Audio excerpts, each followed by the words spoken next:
what else can you say at this point? I don't know what to say. It's Dave, fall to the ground, training injury. Dave, shut up. I was going to make a point. I can't remember what it was. It was quite a good one. Can't be that good. And the stadium erupts in red, white and blue. You've never seen anything like it. Let's go.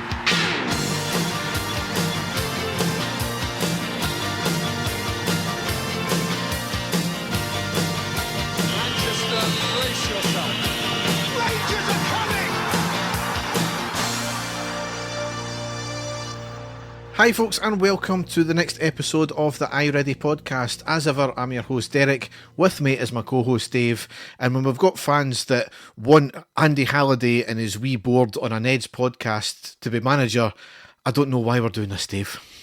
I don't know, Derek. I had a look at the video that you're mentioning, and I understand the kind of things he was getting at, and he was showing people the tactics and things like that. But to have the reaction that fans are actually wanting him in to take over as the manager is incredible. But Derek, it has been pretty grim. Let's be perfectly honest. Getting away, all joking aside, we've had two very, very lackluster performances that we're going to get into soon. So it's not been great viewing over the last two games. No. So without further ado, we'll go down the tunnel and onto the park.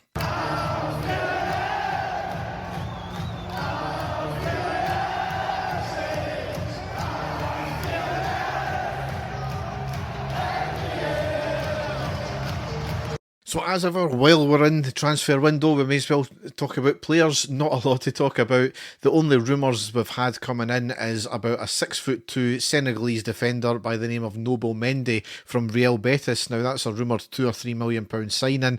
Nothing concrete has happened yet, but we'll wait and see. I think that given by the performances and Andy Halliday's analysis, was certainly something as a defence we need, and by the stature of him, he might fit the bill, but we'll need to wait and see on that one. Yeah, I know it's all rumour, but it's certainly one that we've seen a lot of.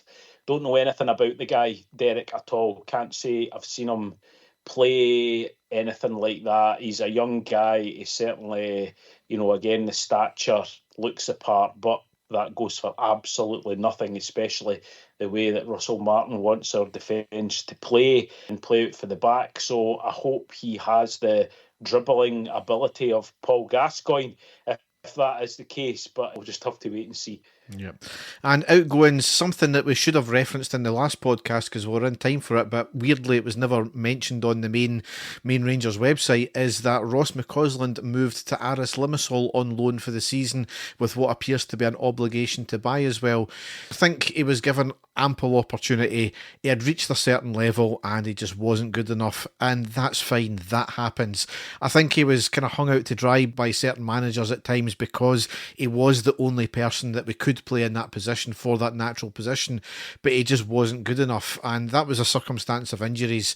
So in that respect, he was given an ample opportunity, but he was probably put in the limelight far too much, and that's what maybe led to some of the bad feeling towards him. But wish him no ill will. Hope he goes on to have a good career at Aris and beyond. Yeah, at 100%, Derek, as you say, Philip Clement came in, he realised that Michael Beale basically had done away with any wide players whatsoever. We had no one to play wide right. He had no option but to go into our youth team or our B team. McCausland was there. He brought him in. He'd done a job. He did what was asked for him. He scored, that fantastic goal away in Europe. So as a young guy, Rangers daft, he's lived his dream. He's played for Rangers, a number of games for Rangers. He's scored a few goals. He's now a Northern Ireland internationalist, and he's now moved on. So like you say, a lot of the times he wasn't a standout, but he came in at other times and did a job for us, and that's what we were looking for. So like you said, 100%, we wish him all the best. Yes.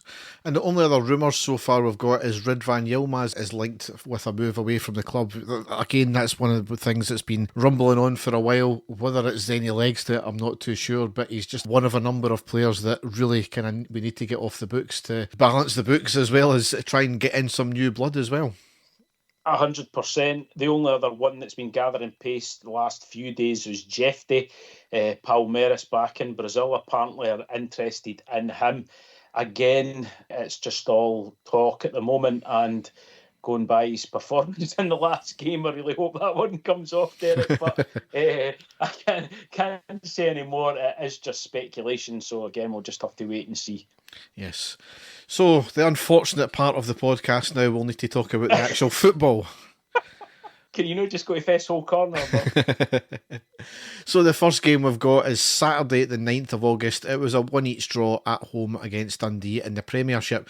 Now, from obviously the highs of the 3-0 win against Viktoria Plzen in the first leg, we go to the lows of this game. Before we get into that though, obviously got to mention the sad incident that happened in the main stand, I think it was, during the game, where a fan taken ill and he sadly died later on in hospital. So certainly a shocking turn of events, and nobody should go to the football and never return home. No. So thoughts are with his friends and family there. Yeah, 100%, yep. So Dave, you've got to carry the can for this game, haven't you? Exactly like you said. We were on a high from our best performance under the manager from that game at Ibrox against Viktoria Plzen, and we were hoping that the manager would name the same starting 11 since, or due to how well we played, and he did that. He kept an unchanged starting 11, which was Butland, Aarons, Jigga, Suter, Jefte, Rothwell, Diomande, Cameron, Gassama, Antman and Dessers. On the bench, Kelly, Tavernier, Cortez, Barron, Dowell, Fernandez, Raskin, Curtis and Danilo. So we had high hopes for this game, considering Dundee had, and no offence, they've been poor throughout the sort of League Cup stages, and they had been beaten the week before by Hibs. So we were coming in here hoping that we could emulate what happened a few games before, but how wrong we were, because it was a very lacklustre performance. Getting into the game though, first sort of half chance, and they were half chances, and I think I'm being generous there. Gassama, great link-up play, a great through ball by Jefte into the box, but Gassama, instead of going for the shot, he lays it off for Dessers.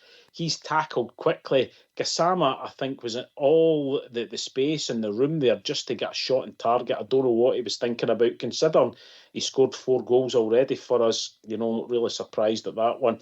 Shot by Rothwell in the 18th minute at the edge of the box, well wide. 20th minute, a ball into the box on the left by Cameron. It falls for Diomande at the edge of the box. He tries a volley, well over, nowhere near it. 25th minute, Antman down the right, cuts inside, plays a pass into Gassama, who tries a first-time shot, but again, high and wide, not putting the goalkeeper under any pressure whatsoever. And then 30th minute, first scare, Dundee almost score out of absolutely nothing. They break for the first time up the field. They win a corner. The corner comes in. It breaks for one of their players in the penalty spot. A great block by Antman, of all people. The ball is up in the air, and a header by the Dundee player, which comes off the inside of the post and falls back into the hands of Jack Butland. First scare, that could easily have been 1-0 to Dundee, easily. 34th minute, Dundee, another header off the post for a free kick, but thankfully it was well offside. But again, our defence not picking up anyone. Shout for a penalty, Derek, do you think, on the 41st minute? Ball half cleared by Dundee to the left wing. Dessers and Antman tussle with the Dundee defender. He reaches for Antman, who goes down in the box. Referee let play go on. Would have been soft, Derek. Do you think there was anything in that? Nah, no much. Certainly soft, and as we'll get into, Dundee fans had enough to moan about penalties given, so no, that was definitely not a penalty for me. And then the last minute of the first half, for the first time I saw one of our wingers get to the byline, and it was Gassama. Gets the byline, puts the cross in, it's headed out to Rothwell. He volleys it at the edge of the box, but it's charged down and cleared. That's it. No shots on goal, Derek. Dundee keeper had nothing to do, really. It was pretty easy for the Dundee defence. We really weren't doing anything. As usual, having a lot of the ball, but really putting them under no pressure whatsoever. I would say that was a fair summary of the first half. Yeah, just we had all the possession and they had the better chances, and we've seen this all before, haven't we? Yep, definitely. Into the second half, 50th minute, ball played behind the defence for Gassama, cuts inside, passes it across to Diomande. He shoots low, comfortable save by the goalkeeper. That was the first sort of shot really on target. There was maybe one in the first half, but that, and again, really lacklustre. But then 2 minutes later, absolute calamitous in defence as Dundee take the lead, and it's a free kick from well outside the box. It's punted in. The ball is headed back to the back post. It's headed back in by the Dundee player, and it's just a looping header right over the top of Butland. Nobody marking him up. Not Butland's fault. It just goes right over him, right into the back of the net. We were hoping, grasping at straws, that there was an offside in there, but it wasn't. VAR check and the goal was given. But again, Derek, really shambolic, bread and butter stuff. Ball in the back post, no one picking up anybody, simple header in the back of the net and goal. I mean, I can only repeat what I just said in terms of it's a play we've seen all before. There was an actual offside check for VAR, and there was somebody offside, at least one of them offside, maybe two of them, but they weren't interfering with play, and unfortunately that's not the rules. Well, who knows the rules these days when it comes to offside in Scotland and VAR, but you know, it certainly wasn't interfering with play anyway, and the player that did touch the ball wasn't offside, so just poor again. Yeah. So the manager, trying to get some sort of reaction, makes a double sub in the 56th minute. Cameron and Diomande come off, Raskin and Dowell comes on. Now, really embarrassing for the Rangers fans. I know I am one of them. I am not a fan of Kieran Dowell. I don't really want to see him in the team, but to boo a player as they come on is really the lowest of the low. The guy must have felt absolutely dreadful. And again, I'm not defending the player because I've not seen him really do anything for the club. And it was an uninspiring substitution. I get that, but no excuse whatsoever to actually boo a player for your team coming on to the park. It was pretty bad stuff, wasn't it? Yeah, I couldn't agree more. I really don't get some of our fans sometimes. I get that he's not the best of players. I get that he's not who we really want to see on. I get it's a poor decision by the management to bring him on, but it's not going to do him any good at all coming onto the field to a round of boos. I really just don't get some of our fans. It was at the same in the friendlies where you were booing at half time in a friendly. I mean, I know we're all desperate for us to win, but now it's getting to the pathetic desperate stage when it comes to boos. Don't be like them. It's annoying me now. I've never witnessed that before, Derek, in all my years of supporting Rangers, of us booing one of the players coming on to the park. It's actually quite comical if you think about it, because if you were to say that to anyone, have you ever heard that happen before? I honestly can't think of another instance where that has happened. Now, that whole thing isn't going to do anyone any good. It's not going to do him any good, as we know. It is certainly not going to do the team any good, and it was just sheer negativity. And I get the call, like, oh no, what's going on? Why is he bringing on Dowell? But the last thing you do is actually boo one of your players before they've even kicked the ball. It was bad stuff, but there's a lot being made of it. We'll move on. I hope I never witness that again, because it was embarrassing, though, let's be perfectly honest. But Anyway, 59th minute, things got worse for Rangers because we were down to 10 men. And again, getting a lot of this, it was very soft. I realised that. But there was a through ball to the Dundee striker. And Derek, it was simple stuff. It wasn't a spectacular World Cup ball, as we keep saying. It was a straightforward through pass. The striker made the run. He got on the other side of Jigga. He ran past him. The ball was played up. He was going to be running through. There was a tangle of legs.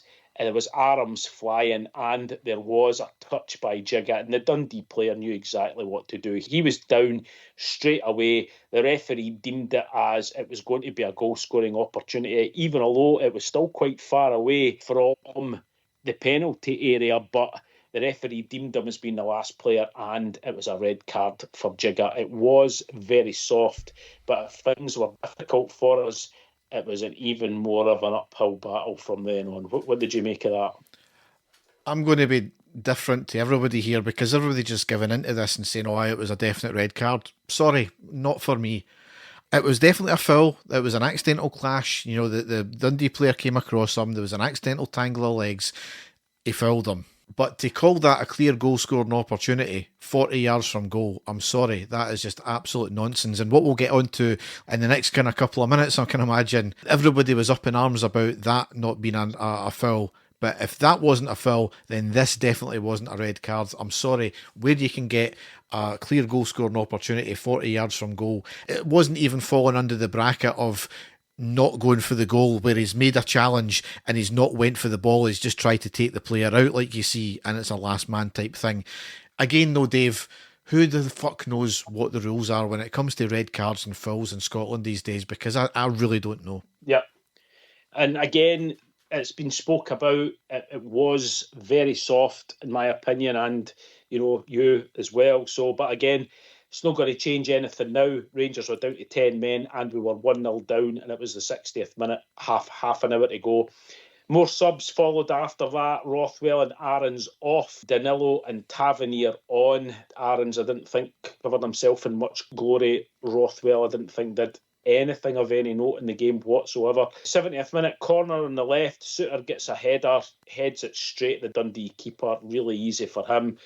Cut us on for Jeff Day in the 77th minute, and then Dundee had a great chance.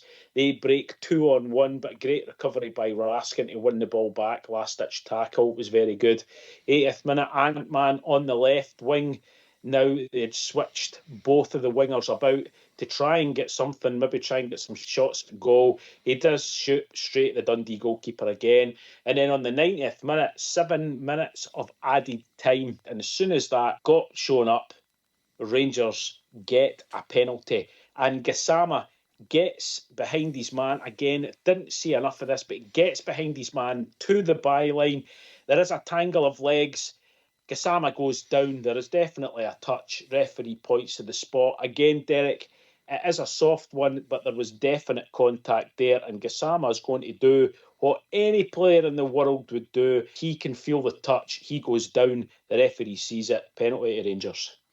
I have no idea why VAR took so long to check that, because the referee gave it instantly and then there was a delay of about 30 seconds because VAR was checking it. And then all we've had from Dundee fans ever since is, that is unbelievable, typical Hun referee bastard and all that, giving them a penalty in the 90th minute when they're 1-0 down. That's 3 points we've dropped, etc. blah blah blah. No, that was a stone wall penalty, and as you said there, any player in the world will try and influence the kind of motion to go down. Now, I don't care if Gassama has then moved slightly back or put his leg out slightly so that they make sure there's contact. The whole point is, there doesn't need to be a challenge being put in by the defender for there to be a foul. He was clearly barged over, so anybody in their right mind who doesn't think that was a penalty, they are clearly got their other tinted specs on in that case. Yeah. Like I say, any player in the world, it's exactly the same thing. So, but the referee, as you say, a long VAR check, the penalty does stand. James Tavernier, who is now on the pitch, steps up, fires the ball past the Dundee keeper into the back of the net to make it 1-1. 2 minutes added time, so 5 minutes left to try and get a winner. There was more hope than anything else. Dundee had a chance on 4 minutes into injury time, a header from a corner. Thankfully, it was past the post, but not far. Again, poor defending. And then, right at the end of the game, the 97th minute, we thought for a split second that we had stole this game and won it and taken all 3 points, because there's a fantastic through ball played to Cyril Dessers in the box. He takes it, controls it, fires it past the goalkeeper. I'm going absolutely daft. But then in the back of my mind, Derek, before I even looked, I thought, this is Cyril Dessers here. Cyril that's been caught offside more times than I think any player that we've had in the last 10 years playing for Rangers. And it was clearly offside. After thinking that we'd stole it at the end, you could see quite clearly that it was offside. And that is how the game finished. Derek, it was a very, very poor performance by us. We were bereft of ideas. We never used the wingers at all like we should have done. We looked as if we were scared to have a shot at goal. And it looked to me as if Stephen Presley had figured out our tactics very, very early on in this match. And really, we never really gave Dundee many problems at all during the game. It was just a poor, poor game. And again, the defence for the goal. How many times will we say shambolic defending? I would actually like a stat on how many times both me and you have said that over the last couple of seasons on our podcast. But again, defence absolutely diabolical for that Dundee goal. Just like the Motherwell game the week before, the opposition team should feel aggrieved at not coming away with all 3 points in those games. Yeah, yep. This is Stephen Presley, who has had an absolute nightmare of a pre-season, couldn't buy a win. The fans are probably even more apoplectic against having him there than we are about Martin, and he comes to Ibrox and he nearly gets a win. He probably should have got a win. And as David Edgar pointed out to Martin in the post-match press conference, this is the type of game you're expecting teams to play against us. Sit with a low block, hit us in the break. We're going to need to do better than that. And what's annoying is we actually started to play when we drew level. It was all us after that, apart from that one Dundee chance. It was really all us. Why does it always take these players? And I know there's a few other ones there, but we've still got all the remnants of the past few seasons in there as well. Yep. Why does it take us going a goal down or going into the last 10 minutes or drawn level for us to actually start playing football? And Dessers, do not get me started on him. I'm pissed off at the goal, but I'm even more pissed off at the fact that me and my mates had a bet builder treble on for cards, for goals, and for Dessers to score any time, and he cost us 25 quid with that one there. So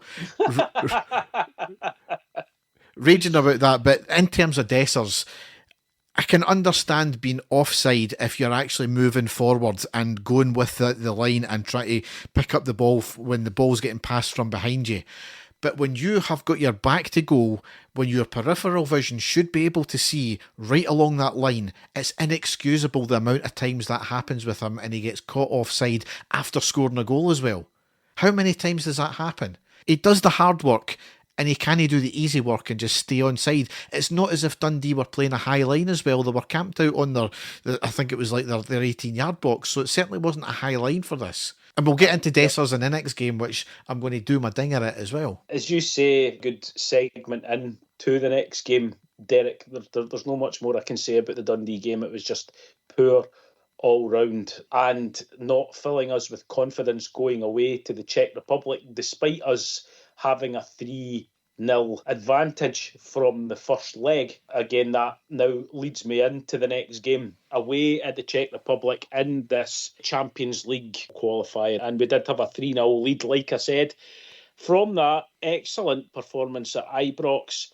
So a couple of changes in this team. And on paper, right now, from players that we've got, Derek, I would have said before the game, probably our strongest starting 11.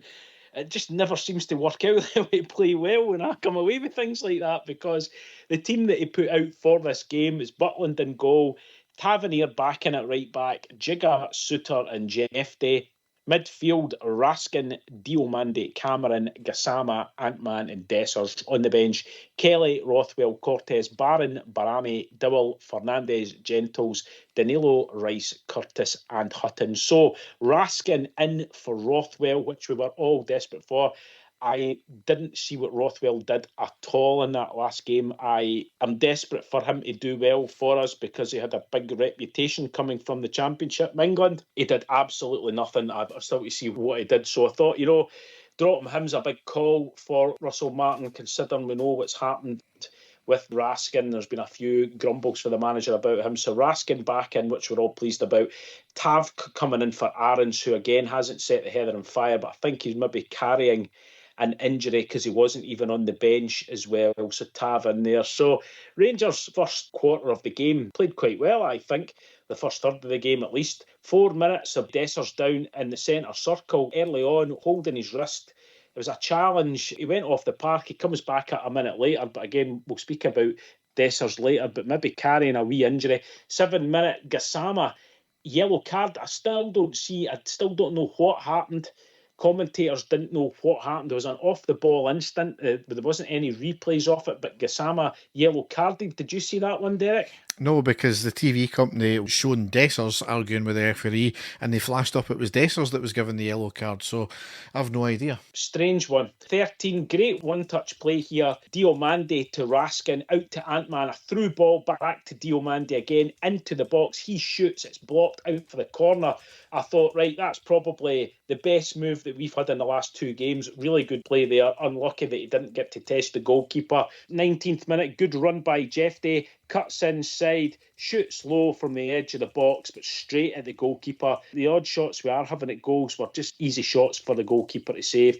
Shot by Plzen in the 23rd minute outside the box, but well wide. Then again, a shot at the edge of the box. It's a rocket shot this time, thankfully straight at Butland. He parries it away. We managed to clear. 29th minute though, what do you make of this one? Penalty, perhaps, for Rangers. Dessers is into the box. It looked to me as if he was barged right over from behind. It looked like a clear push to me. Referee waves the play on. There's no check whatsoever on VAR. Couldn't even tell you if VAR was involved in this game or not. Absolutely nothing. To me, it looked as if he'd been pushed right over.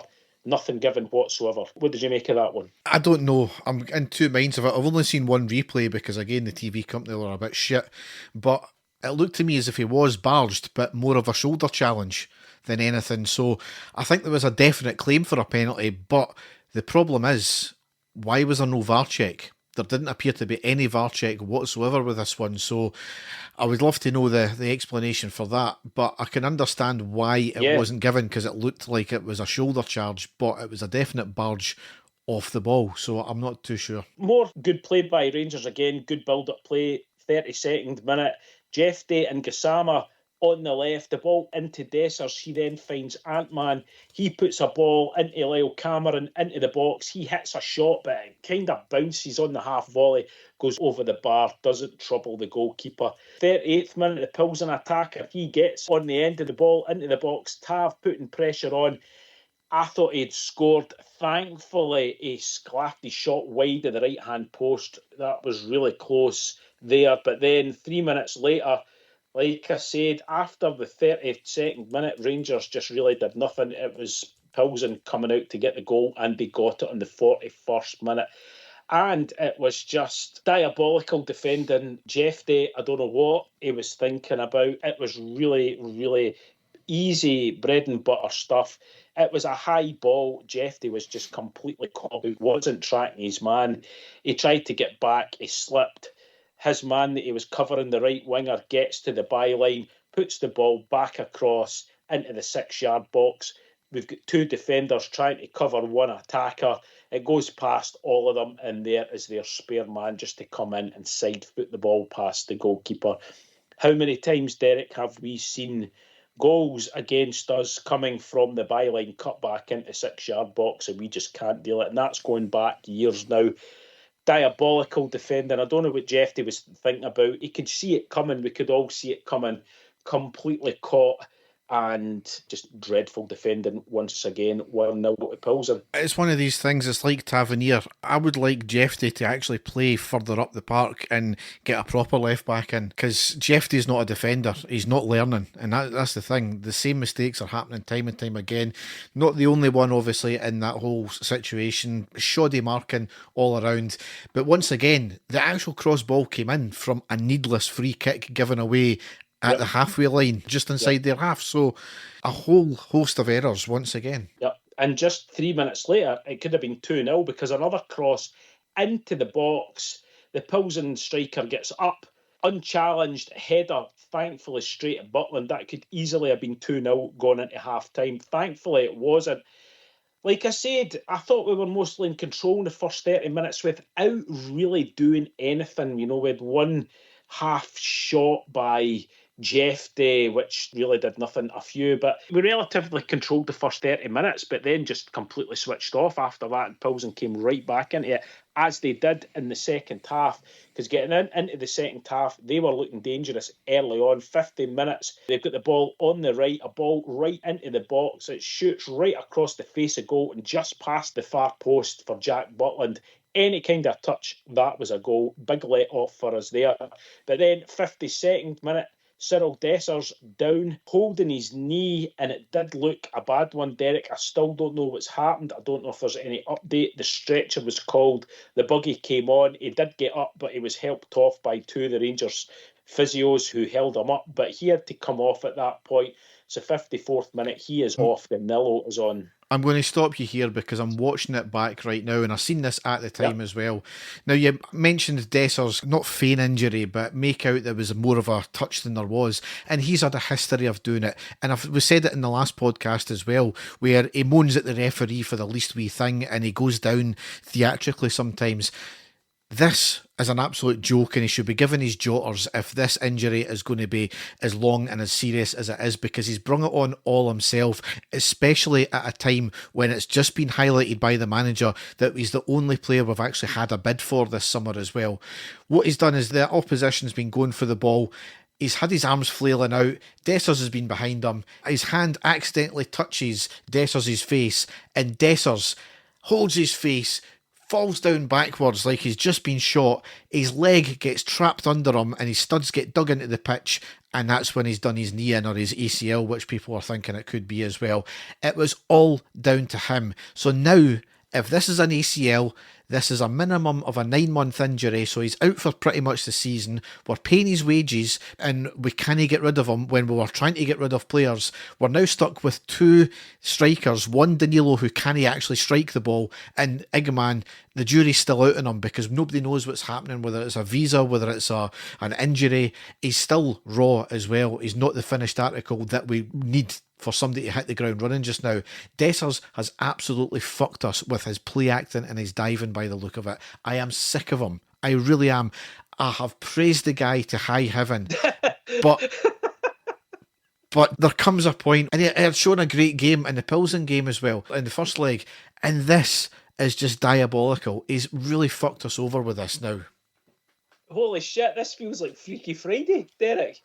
Because it's been me that's been slating the guy for the well over the last year, and you that's been defending him, and now it's kind of role reversed. I will have to go back and have a look at that one, because I didn't at the time. If that is the case, it is just typical Rangers, where a player can seriously injure himself. Dave, I tell you what, I'll send you it now if you've not seen it, because it's absolutely diabolical. There, it's sent just now. Oh my word.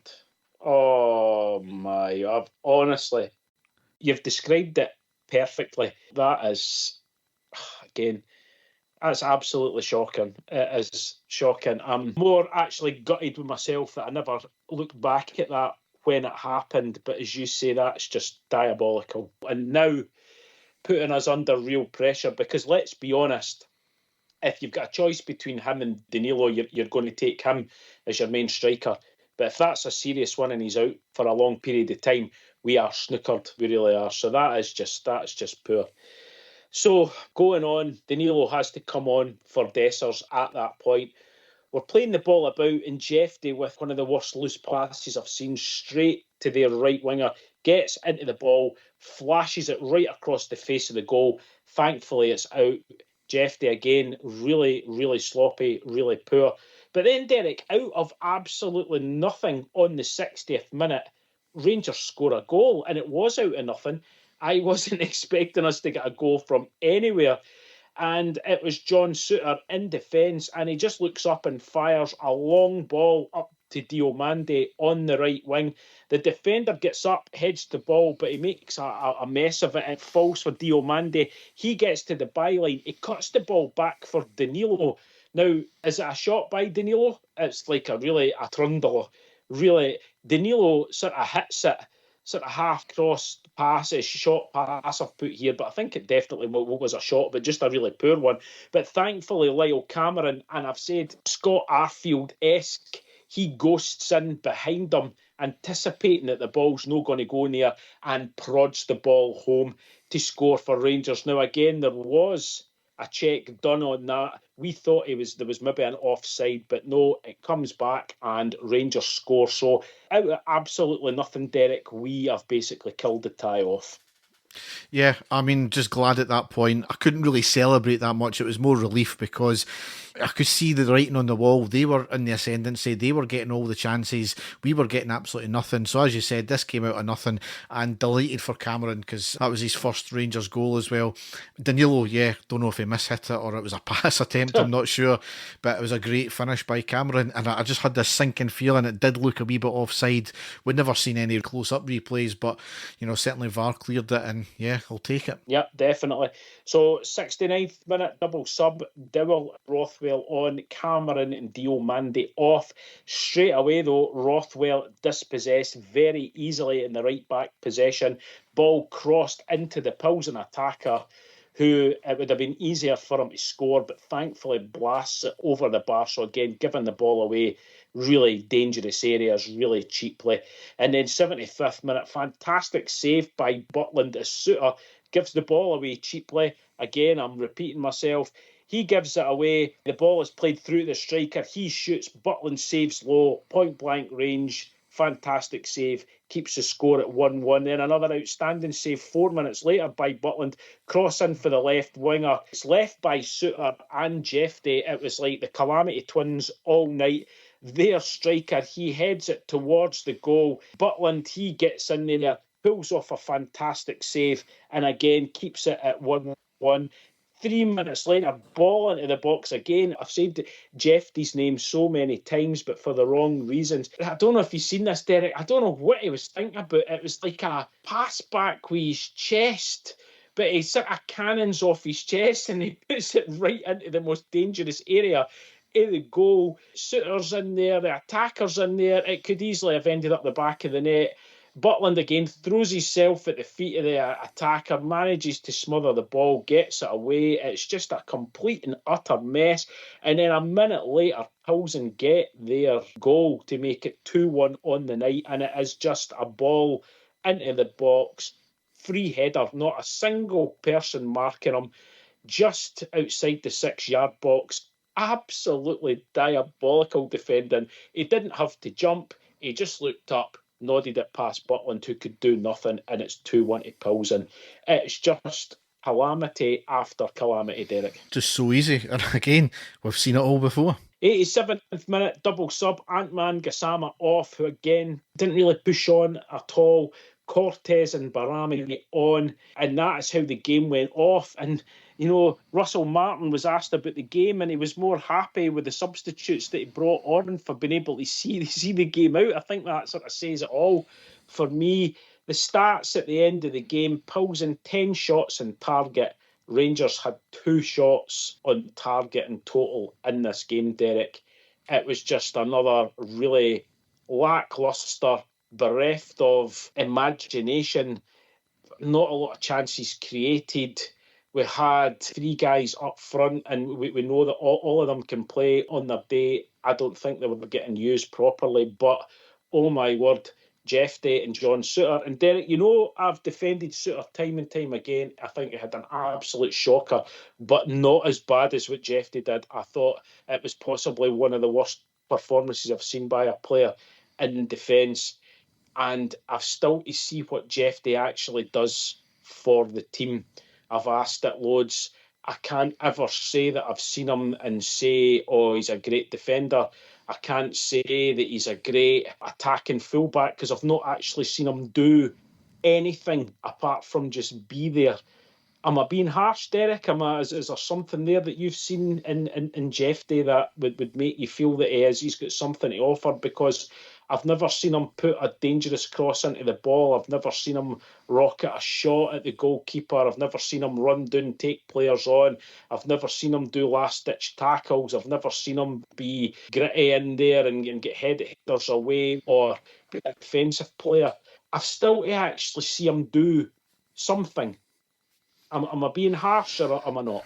Again, I think he's a symptom of the fact that we've got nobody better at this point, and there's a few positions where we are kind of like that. I mean, we'll get into the team overall over the last 6 games. Just there's been very little, and this is granted, there's a lot of frustration out there, and I can understand why, because we've not seen a lot so far. We've seen maybe 1.5 games worth of really good play. The rest's been pretty poor. and it's been the same stuff we've seen. However, when you look at the teams we've been putting out, it's largely been 6, 7, 8, 9 players who Martin hasn't signed. Look at the starting lineup last night. Butland, Tavernier, Suter, Jeffrey, Raskin, Diamande, Cameron and Dessers.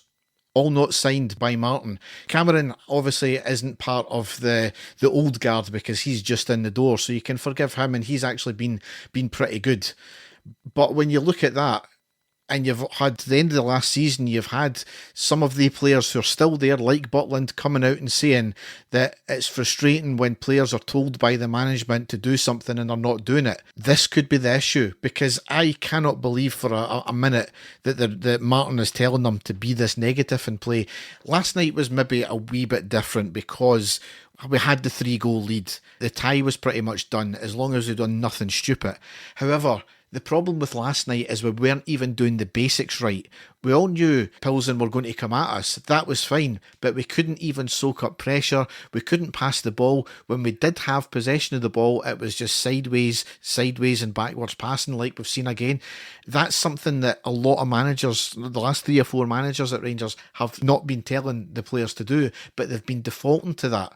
So it makes me think, right, until we get some of this old guard out the squad entirely, which we're not going to do in one window, we can see that now. Probably 2 windows we won't get that, because you know how difficult it is in January to get players moved on and bring players in. So we're maybe looking into a 2 or 3 year term.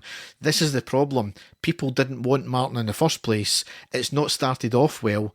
There's maybe mitigating circumstances with the old guard still being there, and he's not been given the time. People want him out already.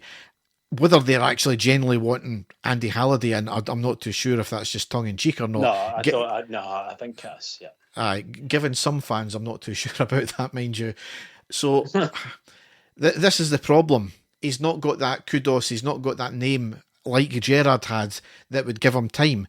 Granted, Gerrard started off a lot better. You could see things very early on. However, this is a longer term thing where, yes, we want success straight away. We need success straight away. We need something to grasp onto, a wee bit of change. And to an extent, and I've said it in the outset here, we have seen it slightly, but not much. But you need to give a guy more than 6 games. You need to give a guy a full transfer window at least before you want to throw the toys out with the bathwater. Come on. The problem that I've got, Derek, and a lot of fans, sensible fans have, is that we're just looking for some sort of sign of improvement. And the game against Plzen at Ibrox, I genuinely thought, finally, here we go. This is us. We are nowhere near playing really well, but that is a massive improvement, and we've played well in the vast majority of the game. That's what I thought. I thought, right, finally. But since that game, the Dundee game, Derek, was so bad. And then that game last night again was so bad as well. It's as if we have went backwards once again. That's the worrying thing for me. That's the frustrating thing for me, is that you would think that any player out there, going by the way that they played in that first game, they would be able to build on that, and we haven't. That's the worrying thing. That then comes down to the manager. The manager's the man who is picking the team, picking the tactics, picking the players that he thinks, and he has brought in a lot of players, Derek. He has done players that he wanted. And we seem to now be going backwards in these last 2 games. It's really worrying for me, to be honest with you. But I'm not in the camp, like you say, for people going on about Andy Halliday. What Andy Halliday did was just point out some very basic things that we can all see that's happening with the team. We are doing the vast majority of the passing of the ball in our own half. And as soon as we get to the halfway line, the teams have figured us out, and we're not playing the way that we should be, and we should be much higher up the pitch when we are playing the ball about, is what he's shown. But I could have been telling you that also, the way that we've been playing. So it's just that's the worrying thing for me. And that now comes down to the manager and his tactics and trying to get that changed. But the last 2 games, I've not seen any signs of that, Derek. I mean, you're right. He picks the team. He carries the can for a lot of it, as the other managers have done. he needs to take responsibility for Dowell, I think, in terms of, I don't know what he sees in him, kind of similar to Jeffrey.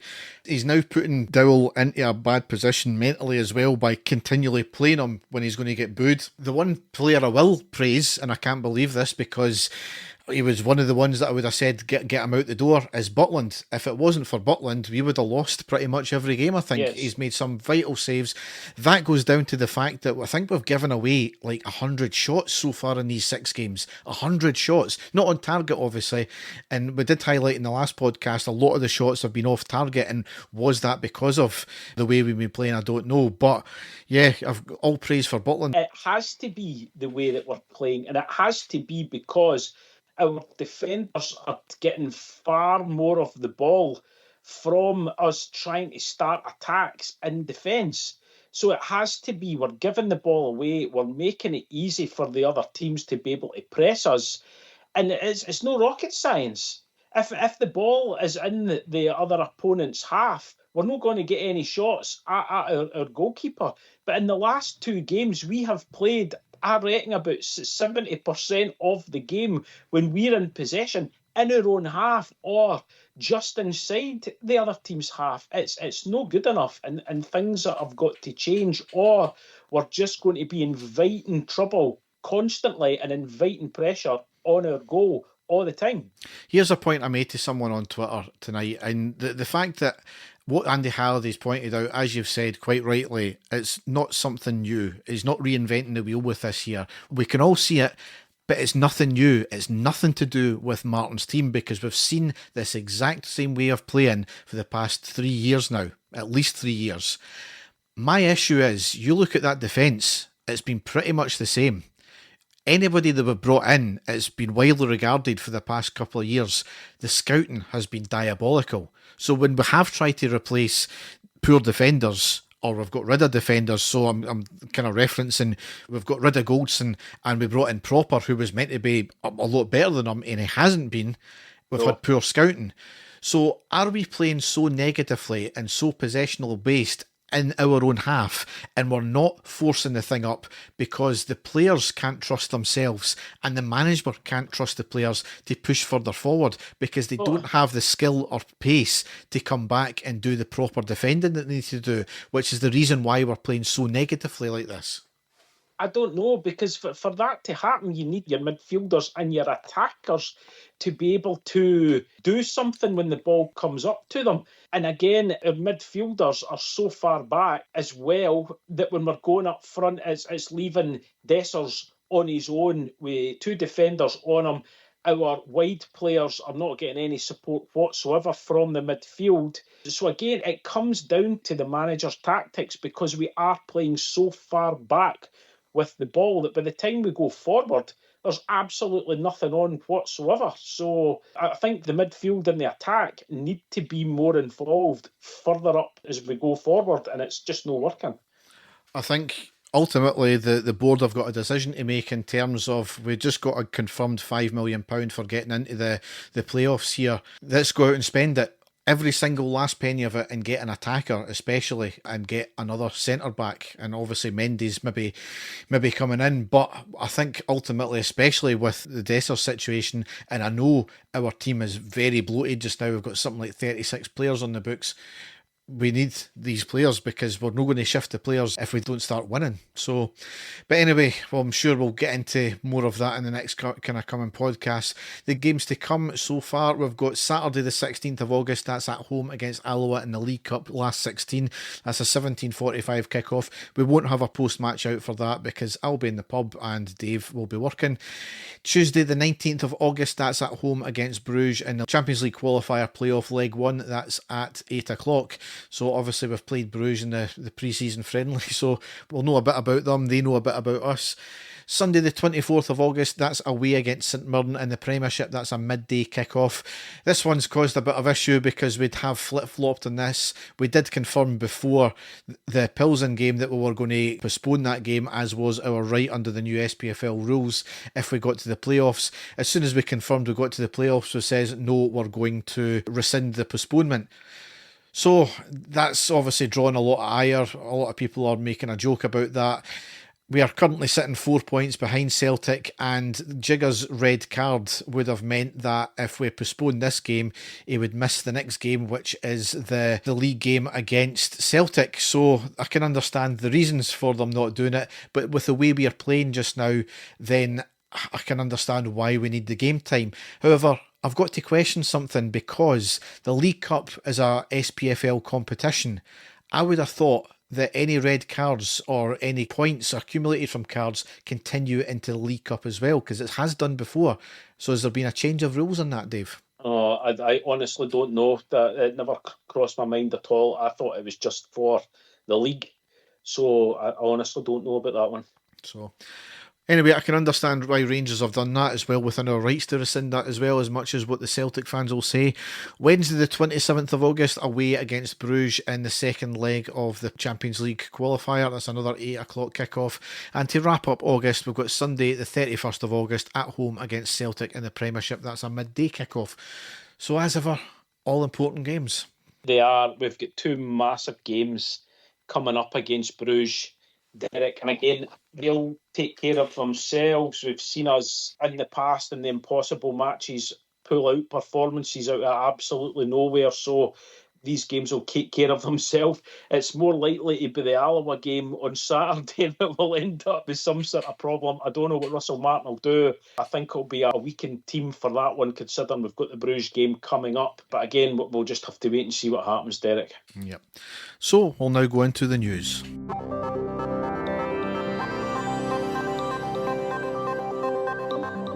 So one of the pitfalls of doing this weekly is we've not got a lot of news to cover, so we've got two stories and they're pretty much the same thing. First one is like what we reported around Wraith Rovers polling their fans with a partnership with us. It's been confirmed, however, not only with Wraith Rovers, but with Alloa and Stirling Albion as well, as we've signed a cooperation agreement between the four clubs, and it's all to do with our loan academy players.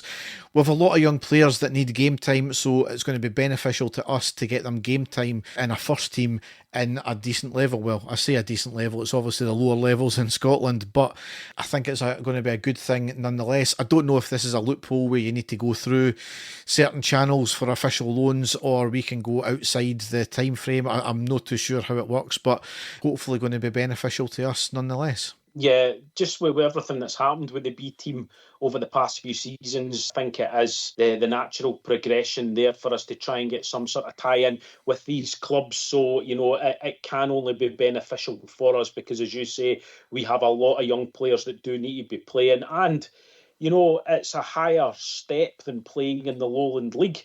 A much higher step than playing in the Lowland League. So it's going to be against better teams, better calibre players. And if they're able to do that in these lower leagues and play well, it is only going to be beneficial for us and for those players. Yep.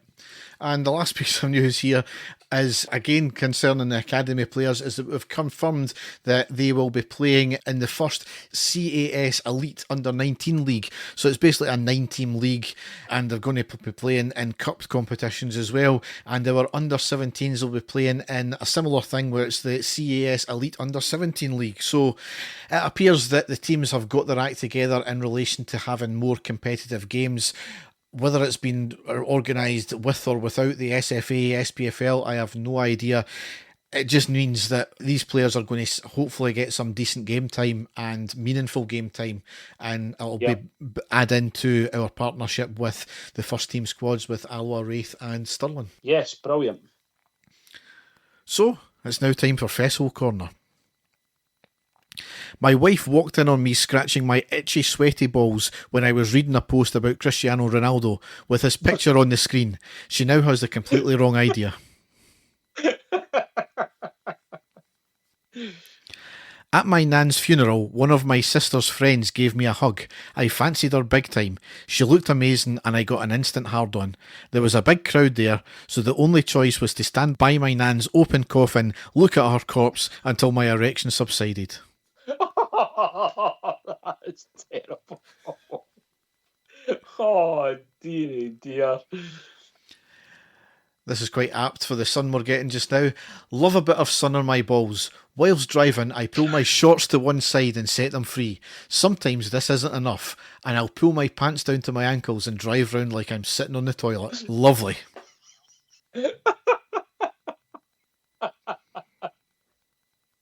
Oh my God. This is one for you, Dave, considering you like your cruises. On a cruise ship, my missus and I have a week-long farting competition. We were walking up the stairs, she was behind me, I looked to make sure the coast was clear. I said, "Hold this," and lifted a leg and blew off a really loud fart in her face. Sadly, it wasn't my wife, but a lady had overtaken her.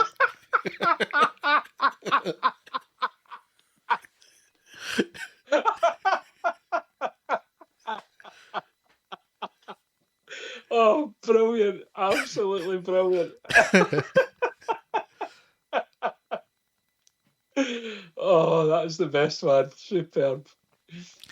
I always have to take 2 Imodium tablets an hour before a first date, so I don't need to fart, shart or shit, and I get a bonus huge shit after he leaves the next morning. That cruise one's fantastic. Oh my word. And the last one I've got here, work in a nursery. Best thing about it is that I can do silent farts in peace and the kids usually get the blame or their nappy changed. Yeah, superb. Brilliant. So, on that note, that ends the hilarity of what was this podcast. Yes. Thank goodness there was some hilarity in the podcast, Eric. A lot to digest there. It's going to be a difficult time, especially with the games we've got coming up. The Champions League ultimately is a vital thing, as much as it's going to be a distraction if we get into it, because the league's the kind of vital thing this year. It is money that is really needed. I mean, the Europa League would be good because we know our level there, and I think there's a good chance there. However, given the way we've played, the way Martin's setting us up, I think we would even have, right now anyway, we would have a hard time in the Europa League. So it's going to be difficult, but we'll need to take each game as it comes and try and not lose the heat. I know, as you say, money-wise, it would be spectacular. It really would be. So they need to try everything they can to get in there and then just try and enjoy the ride when we're there, if we manage to do it. But it is going to be a very difficult task for us to get into the Champions League. But fingers crossed we get some sort of performance over the next two games, which is going to be enough, but it is going to be a difficult one. Yes. So, on that note, we will end the podcast. All that's left to say is thanks for listening and goodbye. Goodbye, everyone. And the stadium erupts in red, white and blue. You've never seen anything like it. Let's go.